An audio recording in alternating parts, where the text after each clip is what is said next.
공독해 올려 하나님 말씀은 사도행전 21장입니다. 사도행전 21장 27절부터 마지막 40절까지 찾으셔서 다 일어나시기 바랍니다. 사도행전 21장 27절부터 40절까지.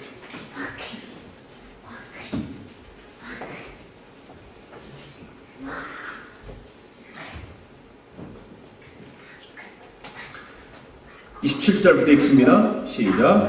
그 이래가 거의 참에 아시아로부터 온 유대인들이 성전에서 바울을 보고 모든 무리를 충동하여 그를 붙들고 외치되 이스라엘 사람들아 도오라. 이 사람은 각처에서 우리 백성과 율법과 이곳을 비방하여 모든 사람을 가르치는 그자인데 또 헬라인을 데리고 성전에 들어가서 이 거룩한 곳을 더럽혔다 하니 이는 그들이 전에 에베소 사람 드로피모가 바울과 함께 시내에 있음을 보고 바울이 그를 성전에 데리고 들어간 줄로 생각함이로라.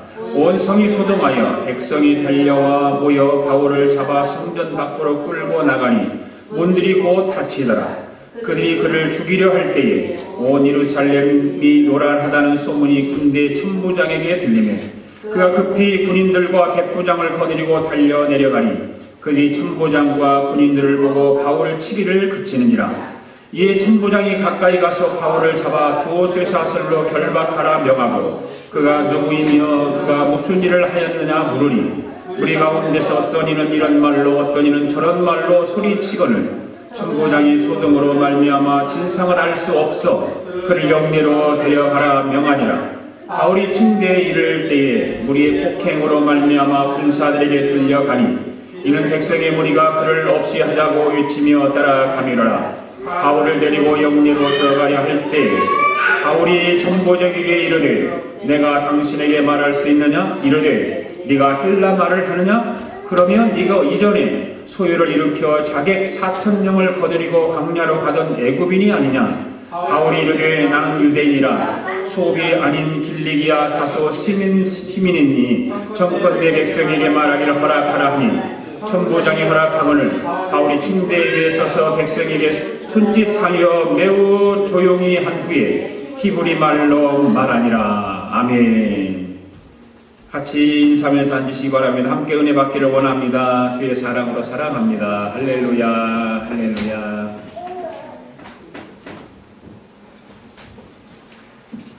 오늘 본문을 우리가 함께 같이 읽었는데요.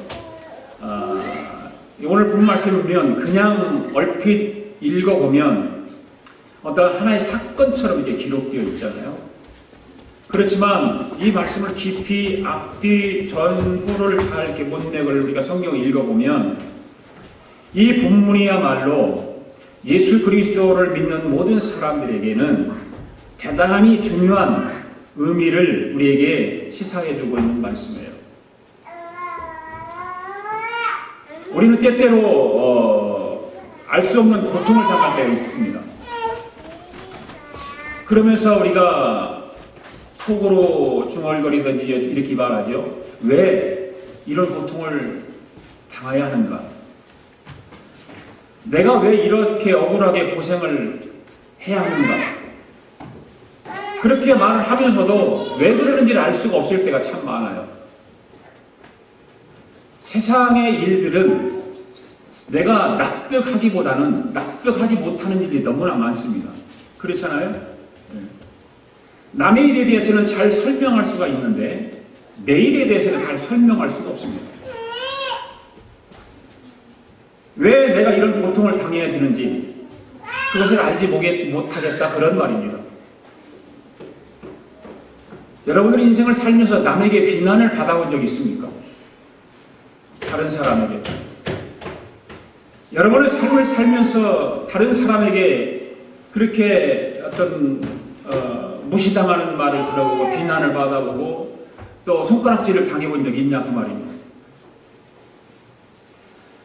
내가 비난받을 만한 일을 했을 때 비난 듣는 것은 괜찮은데 비난받을 일을 전혀 하지 않고 손가락질을 받을 일을 전혀 하지 않았는데도 비난을 받고 업신여김을 받고 손가락질을 받는 것은 참 억울한 일이죠. 혹시 여러분이 성인이 되어서 어떤 일 때문에 매를 맞아본 적이 있습니까? 네. 매를 맞을 짓을 해서 매를 맞는다면 억울하지 않을 것입니다. 그러나 좋은 일을 했는데 어떤 오해로 인해서 죄인으로 인정받고 엄청난 고통을 받게 될 때도 있어요. 그런데 어떤 사람은 죄를 짓지도 않았는데도 오해를 받고 오해로 인해서 감옥에도 가고 억울하게 고통을 받는 경우가 있습니다. 오늘 우리가 하나님 말씀을 읽고 계속해서 사도행전을 강의를 해오면서 사도 바울에 대한 이야기를 계속해서 듣고 있습니다. 그래서 사도 바울은 이런 말을 했습니다. 유대인들에게 40에 하나 감한 매를 몇 번이나 맞았을까요? 성경은 5번에 맞았다 이렇게 기록하고 있습니다. 40에 하나 감한 매는 몇 대입니까? 39대를 한 차례씩 맞는데 39대를 맞는데 그거를 5차례나 맞았다 그 말입니다. 사도 바울이 39차례의 매를 5번이나 매를 맞은 것은 잘못해서 죄를 지어서 맞은 매일까요? 아니면 전혀 잘못하지도 않고 죄도 짓지 않았는데 맞은 매일까요? 전자가 아니라 후자이겠죠. 사도 바울은 상 받을 만한 일을 하고도 감옥에 가기도 했습니다. 사도 바울은 하나님 앞에서 상 받을 만한 일을 참으로 많이 한 사람 가운데 한 사람입니다. 그러나 유대인들의 어떤 잘못된 오해 때문에 붙잡혀서 체포당하고 감옥에 가야만 하는 그런 일을 겪게 됩니다. 아시아에서 복음 전파 사역을 마치고 예루살렘에 올라와서 유대인들에게 체포당해서 죽도록 매를 맞고 무려 5년 동안이나 감옥에 갇혀야만 했습니다. 사도 바울은 너무나도 억울한 일을 많이 당한 사람입니다. 그런데 그 억울한 일들을 사도 바울은 어떠한 것으로 잘 감당해내냐면 믿음으로 잘 감당해냅니다. 오늘 본문의 말씀을 보면 사도 바울이 예루살렘에 올라갔을 때에 유대인들에게 체포를 당하고 죽도록 매를 맞아요. 죽기 일부 직전까지 매를 맞습니다. 그런 내용의 말씀이에요 오늘. 그래서 오늘도 역시 증인들의 이야기 73번째 체포당하는 사도 바울에 대해서 우리는 공부하기로 하고 하나님 말씀을 강의하도록 합니다. 오늘도 여러분의 생각과 마음을 집중해서 말씀을 경청할 수 있기를 바랍니다. 네. 그래서 말씀에 집중할 때 성령 하나님께서 은혜를 베푸시는 거예요. 아멘. 오늘도 3가지로 말씀을 드립니다. 첫째로 유대인들에게 붙잡힌 사도 바울에 대해서 한번 생각해 보자고 말해요.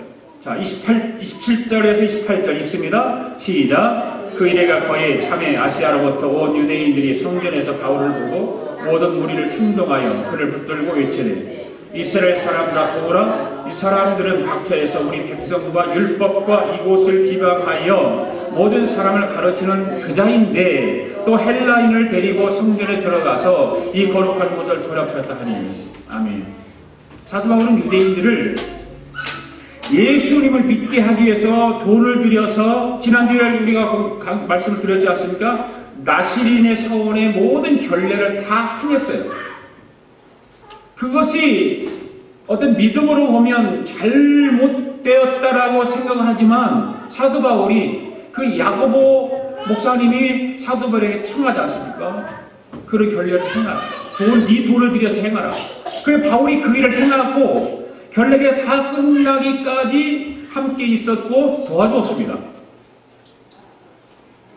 그런데 예루살렘에 모이는 유대인들의 그 오해를 없애기 위해서 그들이 하라는 대로 했는데도 불구하고 그 유대인의 마음속에 항상 그 바울에 대한 미운 감정, 오해 이런 것들이 유대인들에게 있었습니다. 그러니까 바울이 그런 노력에도 불구하고 바울을 인정하지 않아요. 알아주지 않아요. 아시아에서 복음을 전할 때에 오순절을 지키기 위해서 예루살렘에 왔던 디아스포라 유대인들 아시아에서 흩어져 있던 그 유대인들, 그 성전에서 사도 바울을 보자마자 그 함께 그 오순절을 지켜 올라왔을 거 아니에요. 성전에 다들 흩어진 유대인들이 그 올라와서 보니까 바로 바울이 저기 있는 거예요. 그 바울을 보자마자 유대인들의 마음을 이제 그 본토에 있는 유대인들의 마음을 그 성전에서 랍비들, 제사장들 이런 사람들을 선동해가지고 바울을 모함하기 시작합니다. 그러면 아마도 우리가 19장에서 우리가 공부했잖아요. 19장에서 들었던 예배소에서 은장색 데메드리오의 소동에 참가해가지고 그 바울의 동역자인 가이오와 아리스타고를 붙잡혀서 영육장으로 끌고 가지 않았습니까? 그 영육장을 끌고 가서 죽이려고 했던 그런 사람이었을지도 모르죠. 네. 아무튼 바울이 아시아에서 열심히 복음을 전했을 때에 그 복음 전하는 것을 미워했던 유대인들로부터 바울이 지금 생명의 위협을 받고 있습니다. 그래서 사도 바울을 향해서 그 이간질하고 오해를 가지고 모함하면서 고소하는 그런 사람들이 얘기를 하죠. 사도 바울 바로 저자가 모세 율법을 정면으로 대적했다. 네, 성전을 더럽혔다.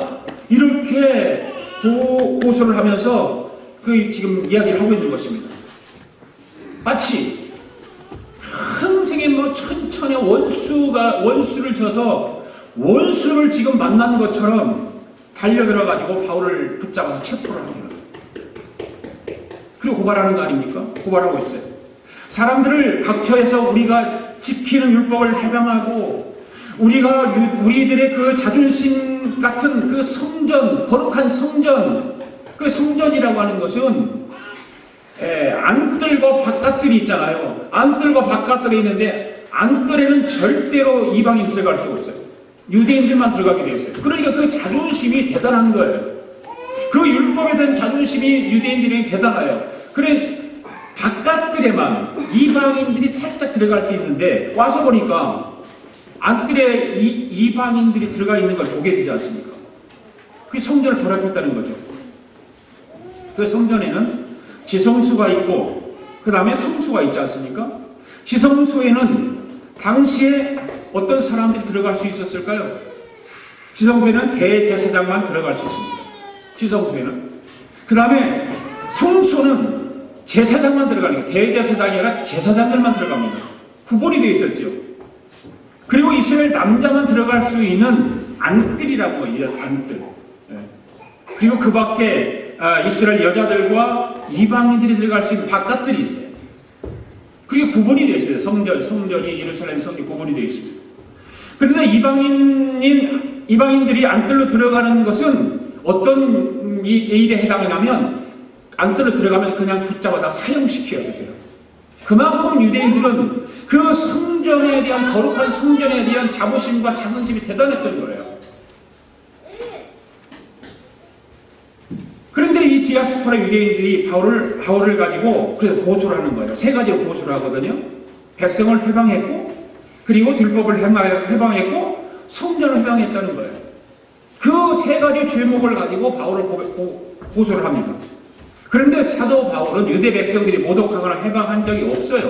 전혀 바울은 아시아를 다니면서 유럽을 다니면서 그 디아스포라 유대인들을 상대를 하고 만났을 때도 그들을 절대 대적하고 잘못 이야기한 적이 없어요. 그래서 사도 바울은 항상 복음에 대한 자부심을 가지고 있고 자기 동족인 유대인들을 만나서 자기에게 비방을 하고 모함을 하고 그래도 항상 자부심을 가지고 있었어요. 왜? 나는 잘못이 없으니까. 저들을 비방하고 저들의 그 율법에 대해서 해방한 적도 없고 성전을 더럽힌 적도 없고 그 자존심이 있죠. 바울은 복음주의자지만 율법을 소중하게 여기는 사람 가운데 한 사람이에요. 다만 사도 바울이 강조를 한 것은 뭐냐? 예수를 믿고 구원받는 일에 대해서 율법으로는 구원받을 수 없다. 오직 예수 그리스도를 믿는 믿음으로만 구원받을 수 있다. 이것만 가르친 것밖에 없어요. 그리고 사도 바울은 성전을 절대 모독하지 않았습니다. 항상 성전을 귀하게 여겼습니다. 그럼에도 불구하고 이 유대인들은 사도 바울이 이방인들을 데리고 유대인의 뜰에 들어갔다고 고발하는 것입니다. 다만 전에 에베소에서 그곳 사람들이 이 드로비모와 함께 성내에 있는 모습을 보았을 때에 그걸 착각하는 거죠. 아, 그 이방인이 지금 들어가 있구나. 어떤 사람들이 볼 때 거기 그렇게 본 거예요. 이방인을 데리고 성전에 들어갔다고 주장하는 거예요. 그렇게 주장하는 그 유대인들을 보면서 사도 바울은 기가 막힌 거예요. 전혀 그렇지 않고 그 사람도 아니고 그런데 그렇게 모함을 하니까 기가 막힌 거 아닙니까? 여러분들 그렇잖아요. 내가 하지도 않은 일을 했다고 하고 내가 보지도 않은 걸 보았다고 남들이 주장한다면 기가 막힌 일 아닙니까? 억울하잖아요. 바울 역시 똑같아요. 우리는 때때로 알 수 없는 고통을 당할 때가 있어요. 내가 왜 이런 고통을 당해야 되는가? 내가 왜 이 억울한 고생을 해야 하는가? 억울한 일을 당하면 그런 거예요. 고통당할 때 그런 거예요. 세상에는 아까도 말씀드렸지만 납득할 수 있는 일보다 납득할 수 없는 일이 더 많아요. 이해할 수 있는 일이 많은 것 같지만 절대 그렇지 않아요. 이해할 수 없는 일이 너무나 많아요. 세상 돌아가는 것을 여러분 보십시오. 이해할 수 없는 일이 얼마나 지금 세상에서 많이 일어나고 있습니까?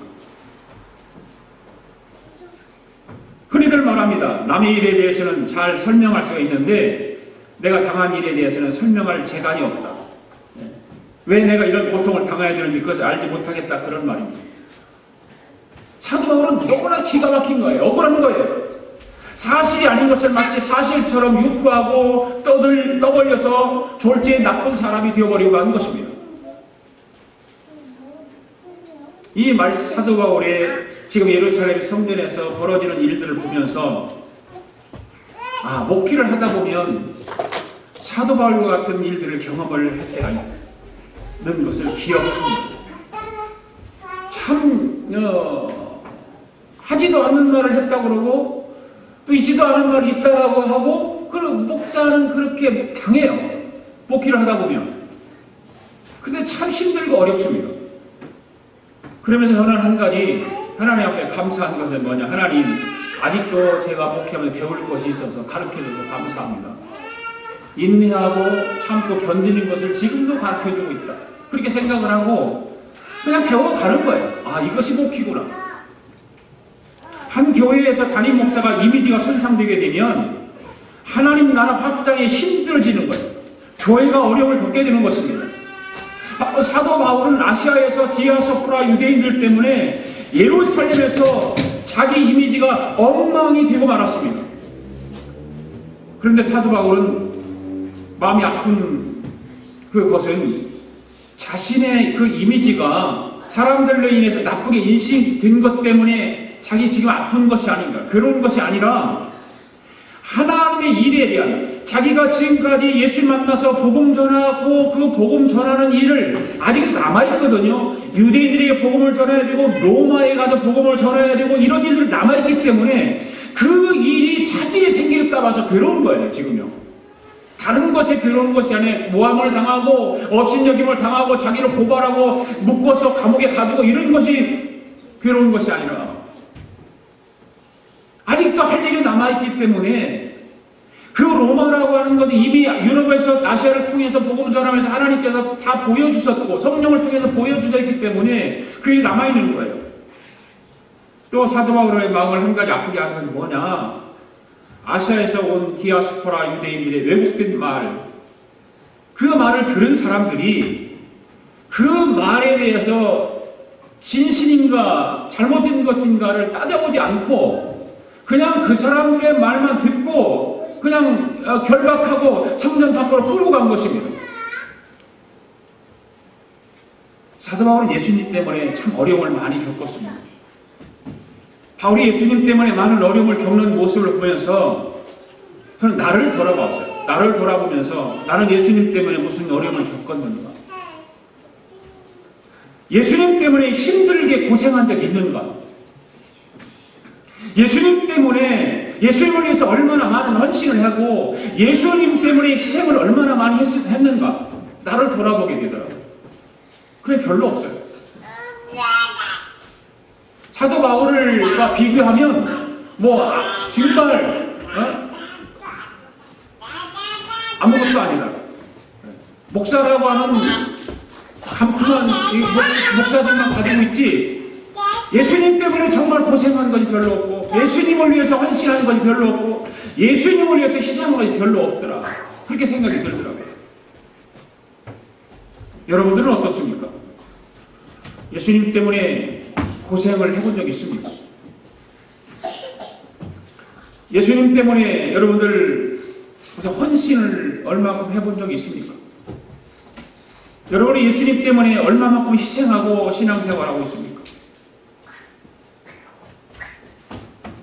우리는 그런 것을 한번 생각해 봐야 돼요. 그냥 막연하게 교회에 와서 예배드리고 가는 것이 아니라 예수님 때문에 나는 무엇을 어떻게 해왔는가? 예수님 때문에 정말 고통받아본 적이 있는가? 예수님 때문에 내 육체의 그 소욕과 내 육체의 욕망을 부서뜨리고 절제하고 살아왔는가?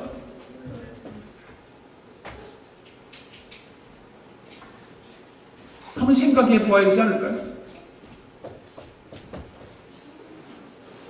오늘 우리는 사도 바울을 보고 예수님을 바라보면서 정말 내 신앙을 깊이 생각해 보아야 될 줄로 믿습니다.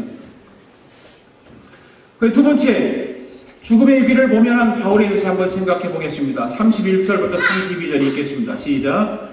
그들이 그를 죽이려 할 때에 온 예루살렘에 요란하다는 소문이 군대 천부장에게 들리매 그가 급히 군인들과 백부장들을 거느리고 달려 내려가니 그들이 천부장과 군인들을 보고 바울 치기를 그치느니라. 아멘.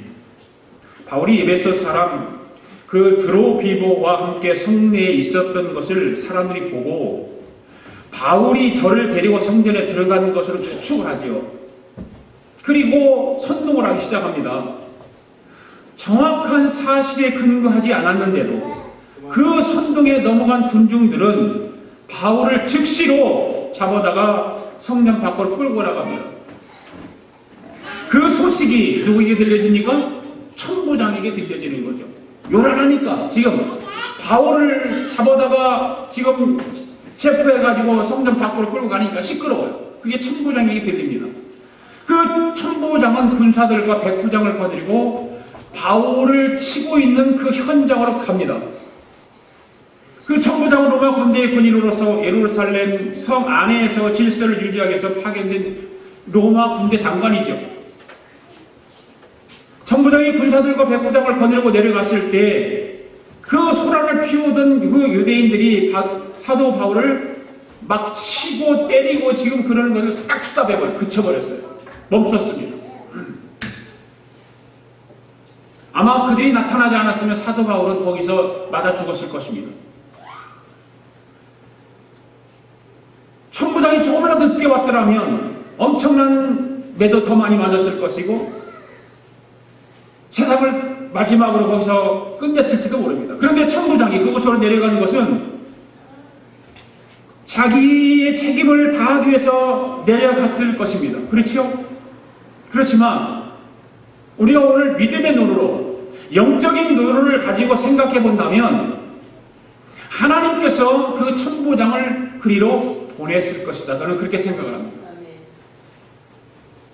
유대인들이 아무리 사도 바울을 죽이려고 했지만 사도 바울에게는 아까도 말씀드렸지만 아직 감당해야 할 사명이 남아있기 때문에 그 유대인들에게 모함을 당해서 오해를 받아서 맞아 죽는 것을 하나도 원치 않았던 거죠. 그래서 천부장을 거리로 보낸 것입니다. 그래서 그 죽음을 막아준 것입니다. 여러분 믿습니까? 우리가 영적인 눈으로 믿음의 눈으로 보면 그 해석이 가능한 거예요. 감당할 사명이 남아있는 사람은 하나님께서 죽도록 내버려두지 않는다 그 말입니다.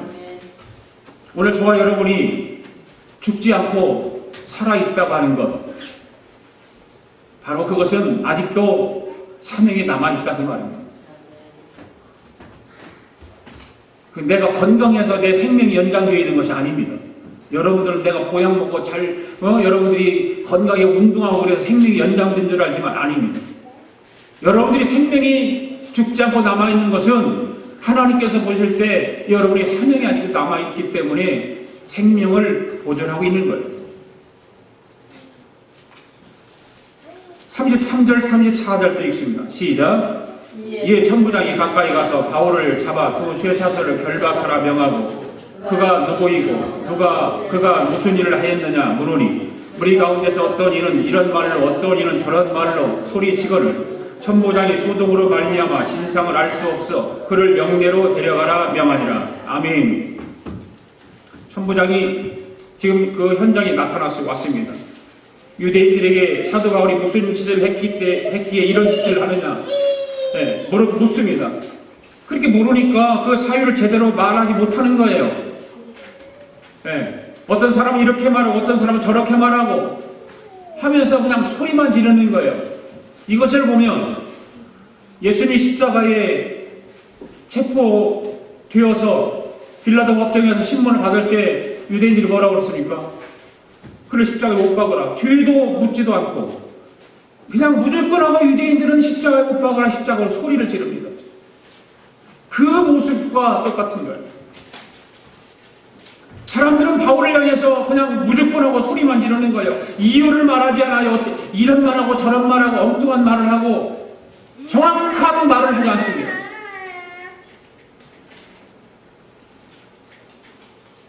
군중 심리에 의해서 이끌리거나 감정에 이끌려서 안 된다 그 말이에요.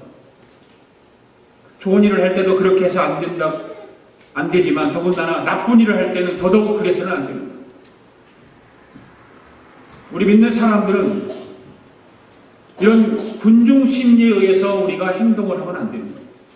정확하게 하나님 말씀을 가지고 생각을 하고 기준을 삼아서 말도 하고 행동을 하는 것이 옳은 것입니다. 사람을 징계하고 벌할 때에도 징계를 받을 만한 분명한 사유가 있어야 되지 않습니까? 분명한 사유도 알지 못하고 군중 심리에 이끌려서 사람을 치는 것은 아주 위험한 거예요.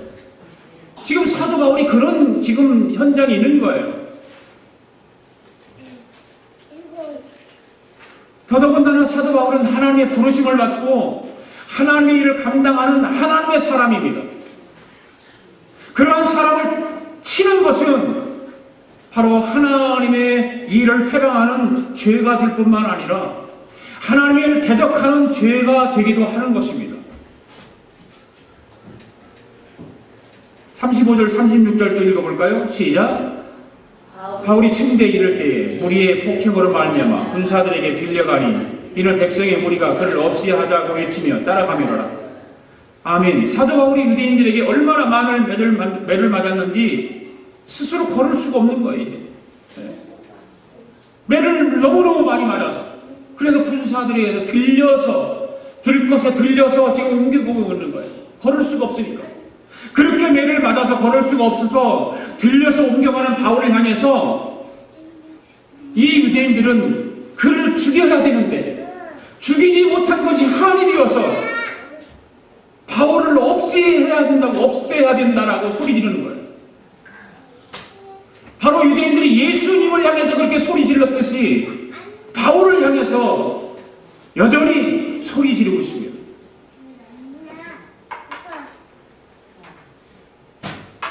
살다 보면 우리는 큰 환난을 겪을 때도 있습니다. 그러나 하나님의 자녀들은 승리가 보장되어 있음을 믿으시기 바랍니다. 어려움을 겪기는 하지만 죽지 않습니다. 풍비박산이 안 되는 것입니다. 고난을 겪기는 하지만 하나님 우리를 죽이지 않아요. 그래서 우리 믿는 사람들은 어려운 힘든 환난을 만났을 때에 우리는 생각해야 될 것이 있는데 영적으로 성숙한 축복의 기회구나. 이것을 알아야 되는 거예요. 이게 믿음이에요. 다른 것이 믿음이 아니에요. 우리는 겉만 보고 밖에 것만 보고 소리에 있는 것만 보고 눈에 보이는 것만 보니까 그것이 고통스러워 힘들고 몸부림을 치고 죽으려고 자살도 하고 그러는 거지. 영적인 눈으로 보면 이것이 성숙한 영적인 축복이구나.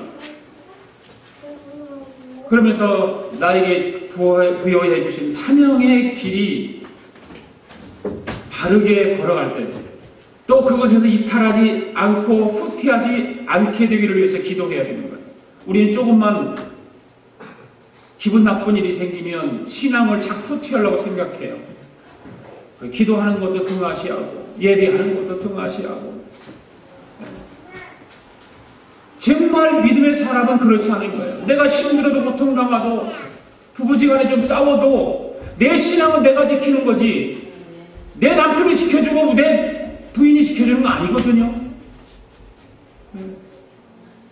내 자녀들이 내 신앙을 세워주는 게 아니라 나와 하나님과 관계에서 예수 그리스도의 복음을 믿고 구원받은 내가 내 신앙을 지켜나가는 거예요. 그래서 환난이 당했을 때에 바로 우리는 거기에서 좌절하고 낙심하지 말고 환난은 더 큰 축복으로 옮겨가는 좁은 길임을 생각하면 우리는 얼마든지 믿음으로 승리할 수 있습니다. 그래서 하나님께서 천부장을 통해서 바울을 죽음에 이기해서 구해 주셨듯이 오늘 저와 여러분들의 생명을 보호하시고 지켜주시는 하나님을 온전히 믿으시고 담대하게 믿음으로 삶을 살아갈 수 있길 바랍니다. 세 번째, 바울은 자신의 신분을 밝힙니다. 유대인들이 그렇게 바울을 죽이려고 하고 거릴지도 못하는 정도로 그렇게 고통을 받았어요.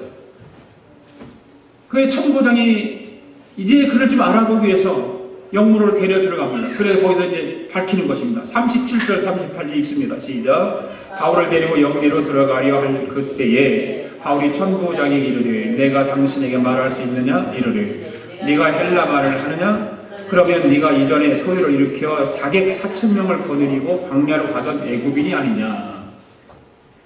지금 천부장과 바울과의 대화 내용이죠. 이 세상에 수많은 믿음이 좋다고 하는 사람들 가운데 바울만큼 이렇게 죽도록 얻어맞고 억울한 일을 당했는데도 크게 괴로워하지도 않고 화를 내지 않는 사람이 있을까요? 여러분들 자신이 있습니까? 바울같이 이렇게 진짜 죽도록 얻어맞고 억울한 누명을 쓰고 오해로 인해서 고통을 당하는데 여러분 화낼 자신 있습니까? 괴로워하지 않을 자신 있습니까?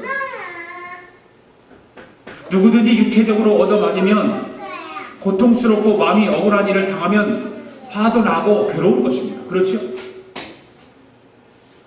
사도 바울이라고 해서 그러한 고통이 없었을까요? 육체의 몸을 가지고 있는 바울인데 왜 없었겠습니까? 분명하게 육체의 아픔과 고통은 있었을 거예요. 견디지 못한 아픔이 있었을 거예요. 그런데 바울은 그런 육체의 고통은 순간에도, 고통스러운 그 아픈 순간에도 그 사람에게 말을 하고 싶었다. 바울은. 그 바울 마음속에는 오직 복음밖에 없기 때문에 복음을 전하고 싶은 생각으로 가득 차 있습니다. 그게 매를 맞는 순간에도 지금 천부장과 함께 성으로 들어가면서 대화하는 내용 가운데서도 바울은 복음을 유대인에게 좀 들려주고 싶은 거예요. 전하고 싶은 거예요. 그것으로 가득 차 있어요. 그래서 바울은 천부장에게 말해요. 내가 당신에게 말 몇 마디 좀 해도 되냐? 묻는 거예요. 이 천부장이 들으니까 헬라말로 지금 바울이 하고 있잖아요. 그러니까 천부장이 뭘 당신 헬라말 할 줄 아느냐는 거예요. 바울은 어느 나라 사람이죠? 어느 나라 사람? 유대인이에요, 유대인. 네. 그런데 헬라 문화 속에서 자랐어요, 바울이. 그게 헬라 말도 잘하고 히브리 말도 잘해요. 하나님께서 바울을 이방인으로 사도로 부르시고 보내셔서 복음을 전하게 한 것도 바울이 어디 말에 능통했기 때문에 헬라 말에 능통했기 때문에. 이게 중요한 거라고, 중요한 거. 나는 선교사로 가고 싶어도 언어 때문에 못 가겠어요.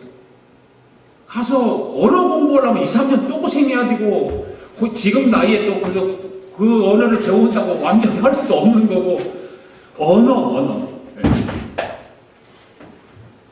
말이 통하지 않은 복음을 전할 수가 없잖아요. 그래 참 그래도 우리나라 한국 선교사들이 대단해요. 가서 그냥 한국말 하는 사람들이 많대요. 그 나라를 몰라도 한국말로 그냥 복음 전하는 거예요. 그래도 그 사람들이 한국말 배워가고 들어. 신기하잖아요. 그러니까 선교사는 그래서 언어의 지혜가 있어야 된다. 언어에. 그건 사명도 중요하지만 언어의 지혜가 있어야 된다. 말이 통하지 않은 복음을 전할 수 없기 때문에. 보세요. 천부장이 지금 천부장과 바울이 이야기를 대화 중에서 헬라어를 지금 하고 있잖아요.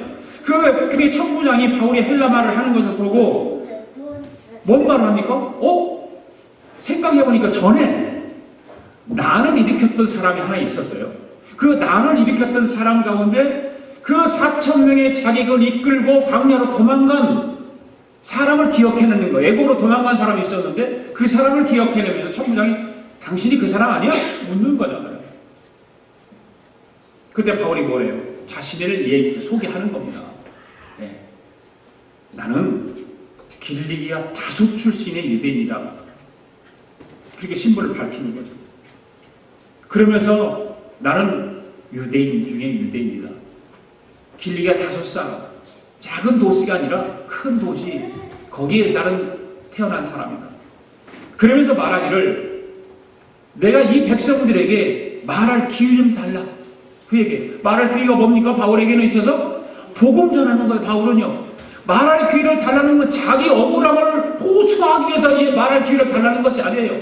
자기가 누명 쓰고 지금 고통받고 아픈 것을 이거를 좀 해결하기 위해서 말할 기회를 달라는 것이 아니라 바울은 이들에게 말할 수 있는 기회를 달라고 하는 말은 복음 전할 수 있는 기회를 달라는 그런 지금 마음속에 있는 거예요. 그때 천부장이 허락합니다. 그래서 바울이 그 영문이라고 하는 그 성전 영문이라고 있는데 그 영문 꼭대기 계단에 서서 쇠사슬에 묶인 채로 히브리 말로 복음을 변증하기 시작합니다. 유대인의 복음과 예수 그리스도의 복음을 통해서 변증하기 시작합니다. 그 유대인 그 역사가 중에 요세푸스라고 하는 사람이 있어요. 유명합니다. 그 요세푸스에 의하면 AD 54년경에 애굽인 거짓 선지자 한 사람이 약 3,000명의 추종자들을 거리고 예루살렘에 올라가서 반란을 일으킨 적이 있는데 그 예루살렘에 올라와서 반란을 일으키다가 발각이 돼요. 그 발각이 되어서 거의 다 죽임을 당하기 일보 직전까지 있는데 다 죽고 거짓 선지자가 하는 사람이 많은 사람들이 반란을 일으켰다가 도망가면서 그 4,000명을 데리고 애굽으로 도망간 사건이 있어요. 그 사건을 바로 이 천부장이 바울인 줄 알고 착각하고 물어본 거예요.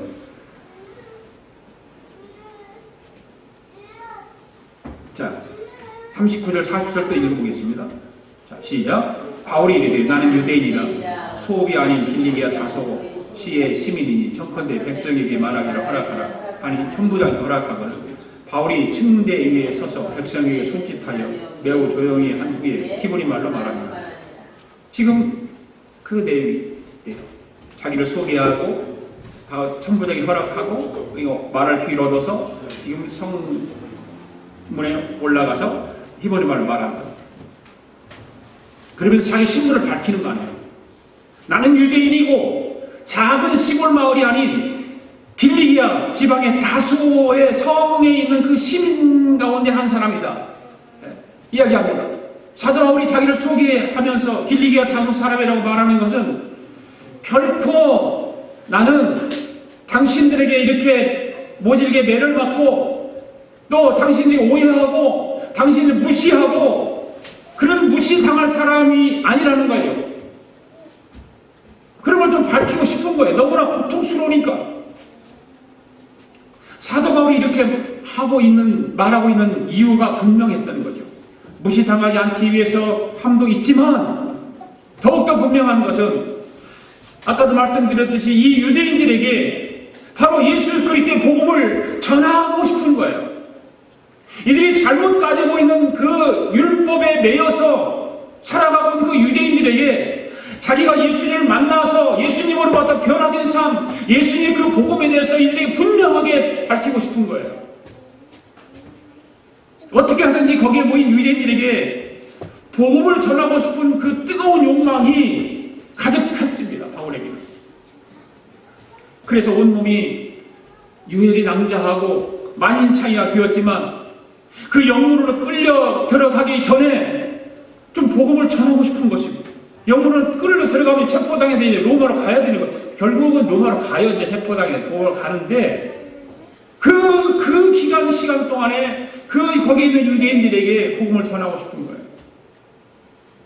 사랑하는 교우 여러분, 사도 바울과 같은 사람이 바로 하나님을 감동시키는 사람인 줄로 믿습니다. 네. 오늘 우리도 복음의 전파의 열정이 있어야 할 줄 압니다. 복음을 전할 수 있는 기회가 저와 여러분에게 주어진다면 때와 장소를 가리지 말고 복음을 전파할 수 있기를 바랍니다. 어느 누구에게든지 그냥 한마디 복음만 전하면 예수 믿고 구원받으세요. 그 한마디만 전한다면 바로 하나님을 감동시키는 일이 되지 않을까요?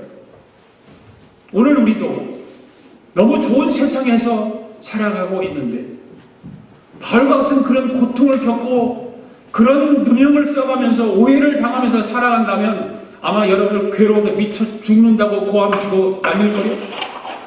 얼마나 좋은 세상에서 우리가 살아가고 있습니까? 깨를 얻든지 못 얻든지 복음을 전파해서 하나님이 원하시는 그 일을 감당하는 저와 여러분 될 수 있기를 바랍니다.